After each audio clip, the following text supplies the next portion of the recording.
الفلسطينيون يدفن الفلسطينيون احياء وهم احياء في فلسطين اليوم লিবিয়ার জটিল অন্ধকারাচ্ছন্ন রাজনীতিতে ধীরে ধীরে জ্বলে উঠেছিল এক আশার প্রদীপ, যার ভেতরে ছিল আরেক গাদ্দাফি হওয়ার সম্ভাবনা। কিন্তু সে আলো সহ্য হয়নি লিবিয়ার শত্রুদের। আলোর রেশ সবদিকে ছড়িয়ে পড়ার আগেই তা নিভিয়ে দেওয়ার ছকাটে প্রতিহিংসাকারীরা। অকালেই নিভে গেল গাদ্দাফি পুত্র সাইফ আল ইসলামের প্রাণ প্রদীপ।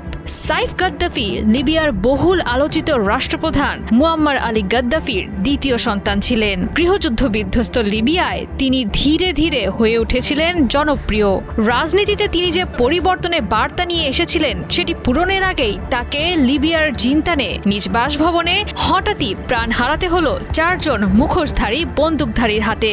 লিবিয়ার অনেক অধিবাসীদের মতে গাদ্দাফির আমলে স্বাধীনতা কম থাকলেও ছিল নিরাপত্তা। গাদ্দাফির শাসনামল না দেখা তরুণ প্রজন্মের কাছেও আস্থা হয়ে উঠেছিলেন গাদ্দাফি পুত্র সাইফ। ফলে তৃতীয় শক্তি হিসেবে সাইফ গাদ্দাফি ক্ষমতাসীনদের পথের কাঁটা হয়ে উঠেছিলেন।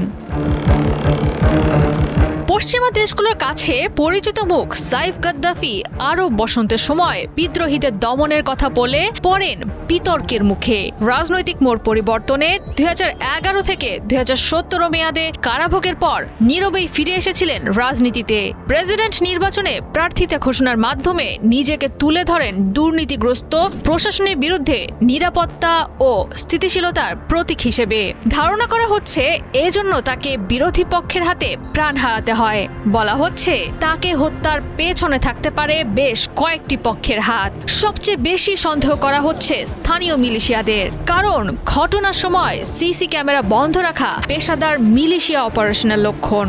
অনেকের মতে তার উত্থান ঠেকাতে যৌথভাবে প্রক্সি মিলিশিয়া ব্যবহার করতে পারে বিভক্ত লিবিয়া প্রশাসন। কারণ হিসেবে উড়িয়ে দেওয়া যাচ্ছে না ব্যক্তিগত বা রাজনৈতিক প্রতিশোধের কথাও, কেননা 2011 সালের বিদ্রোহ দমনে ছিল তার সক্রিয় ভূমিকা। পূর্ব পরিকল্পিত হত্যাকাণ্ডটিতে থাকতে পারে বিদেশি শক্তির হাতও, কারণ লিবিয়ার রাজনীতি আবারও গাদ্দাফি যুগে ফিরে গেলে পশ্চিমা দেশগুলোর লিবিয়াকে ঘিরে সাজানো রাজনৈতিক সমীকরণ মুখ থুবড়ে পড়ত।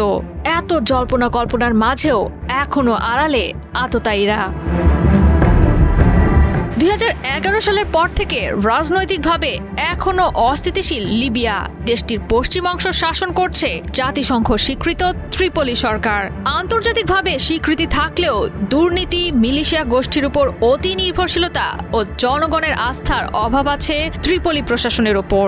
অন্যদিকে খলিফা হাফতারের নেতৃত্বাধীন পূর্ব লিবিয়া মিশর, সংযুক্ত আরব আমিরাত ও রাশিয়ার সমর্থন পেলেও জয় করতে পারেনি জনগণের মন। ফলে দ্বৈত নেতৃত্বের লিবিয়ায় বেশ সহজেই লাইমলাইটে আসেন অতীতের গাদ্দাফি যুগের ঐতিহ্য বহনকারী সাইফ গাদ্দাফি। জয়া সরকার, 71।